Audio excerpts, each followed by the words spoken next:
This conference will now be recorded. Okay, so welcome back everyone.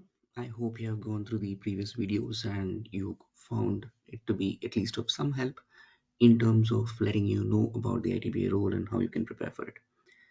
Now let's go on to the next question, which is about the certifications for this particular role.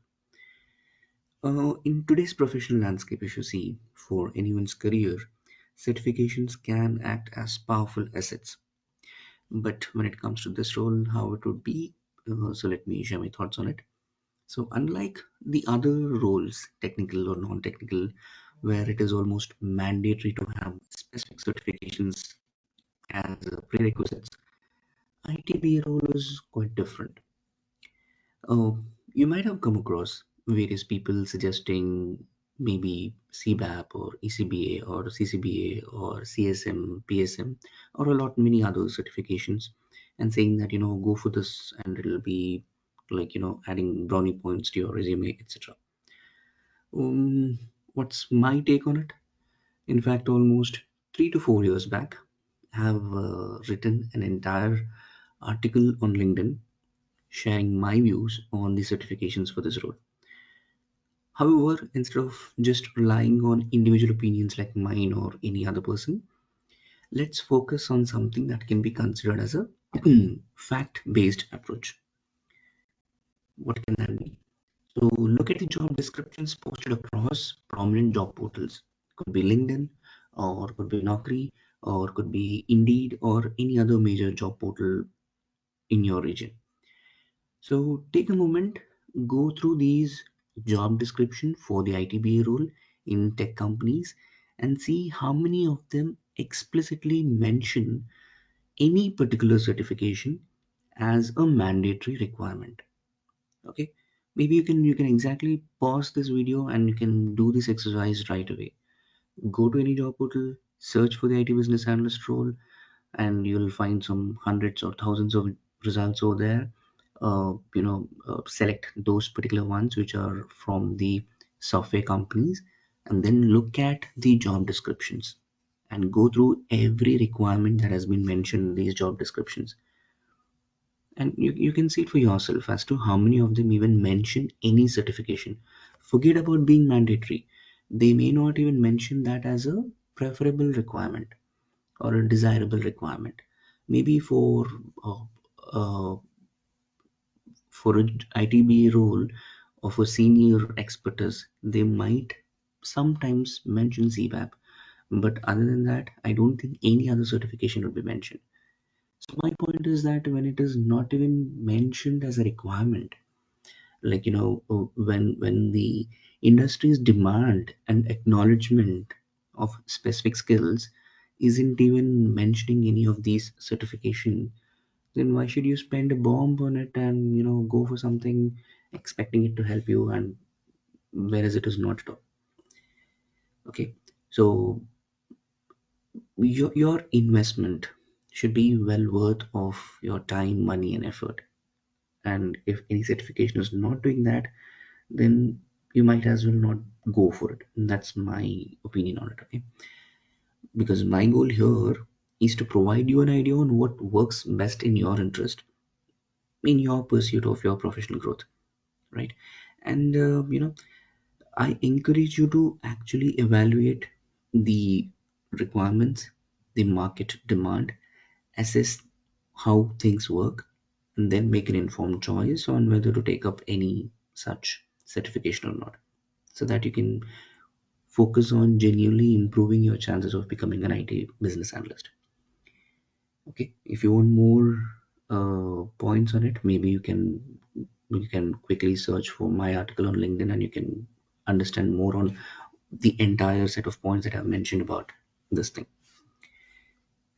Okay, so moving on to the next question, what are the immediate measures that you can take to start preparing for this role?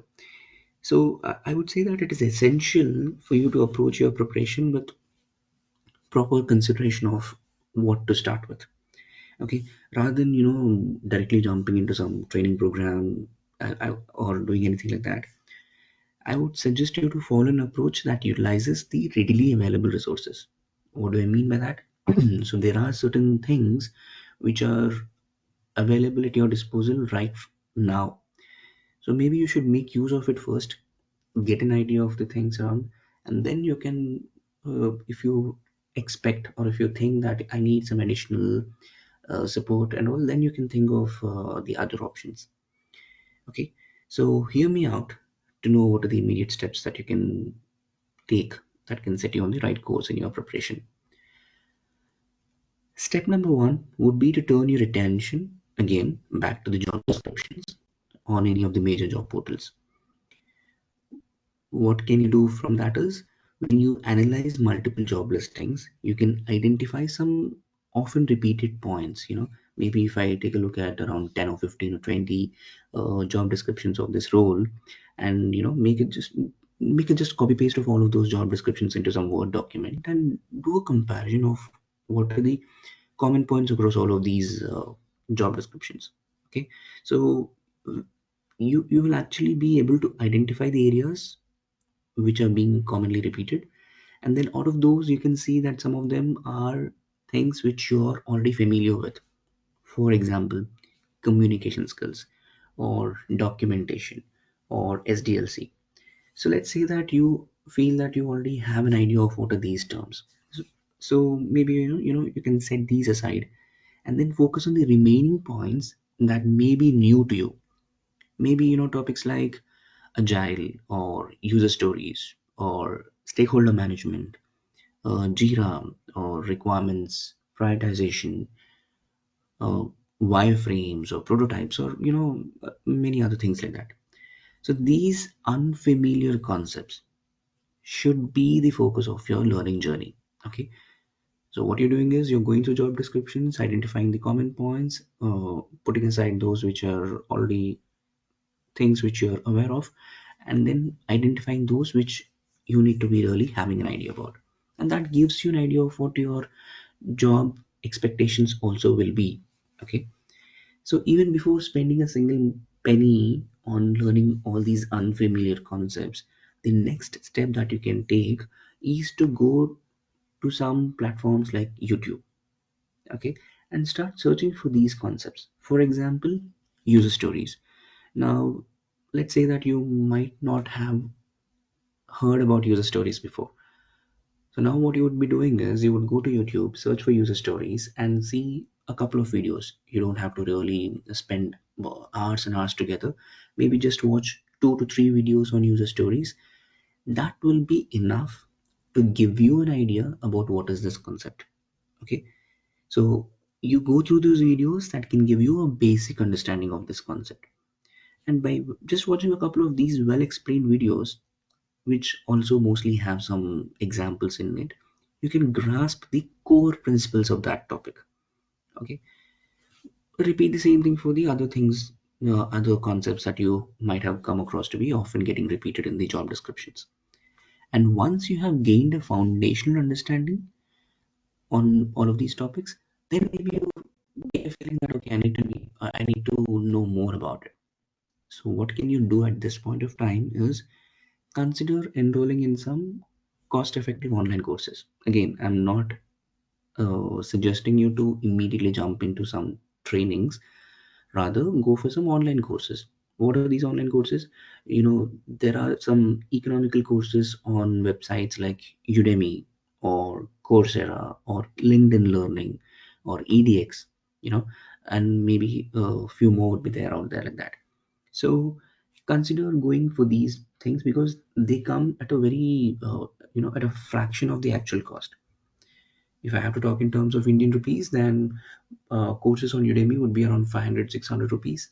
And LinkedIn Premium will give you first 1 month free trial subscription. And using this, you can, for 1 month, you can select any particular course and you can, go complete it. So when you do this, these courses which are designed to be, accessible, comprehensive, y- y- it'll give you some valuable insights on how these concepts can be learned. And even when you get into any of these websites, how can you specifically select the courses? Go for some course which has enough enrollments. Like there could be some courses on business analysis which have around say 10,000, 20,000 enrollments and have a rating of 4.5 plus. So it is safe to assume that these are good courses to go start with. So maybe you can complete a couple of those courses. So now what you have done is you have identified the basic concepts required. Then you have done some sort of initial research on it, and then to learn a little bit more, you have opted for some particular online courses. Okay, so till this point of time, you would have already learned a lot of these things with minimal external support as such. After this, what is the next step that you can take is leverage your network connections and to sort of seek guidance from experienced IT business analysts, maybe someone among your friends or your past colleagues, or maybe outside your immediate network also. You might find some people who are already into this field, so engage with them in discussions about their role or the day-to-day activities or the challenges that they face at their work. you know these first-hand insights that they provide will give you valuable context and help you solidify your understanding about this particular role. So that would be the next immediate step that you can take. And after this, you can gauge as to how much prepared are you for this particular role. Just give me a minute.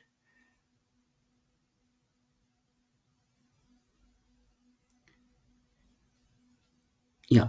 So now when you have done these things, gone through job descriptions, identified the courses or topics that you should learn about, then used YouTube and internet, and then you went through some online courses, and then did some sort of networking and spoke to some uh, actual business analysts and all.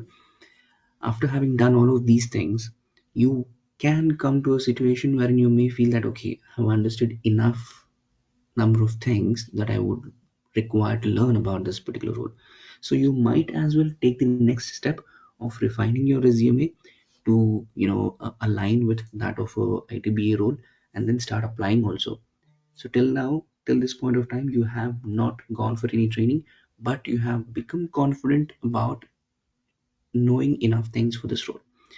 And if things are favorable, you might even end up getting a role without having gone for any training. Sorry for that. Okay, so with this sort of well-rounded self-preparation, if you're even getting into a role without any sort of formal training, I would say that's a very good thing to do. And this approach enables you to, explore all the opportunities that you have and use readily available resources very effectively. So take this step, and you should be on your path to preparing for this role very well. But let's say that there are certain situations where you feel that okay, I've learned enough, but I would actually need some sort of a sort of a structured approach. I want to know where to start, where to end, what is more important, what is not that important, and all. And you really feel that you would be able to learn things better if it's in a formal approach of a proper training. Then maybe you can consider going for some training. So in the next video, I'll share my thoughts on how to select a proper training option, if that is a necessity for you. If you definitely want to go for some training, then what are the things that you should keep in your mind before even selecting any training option? Okay, thank you.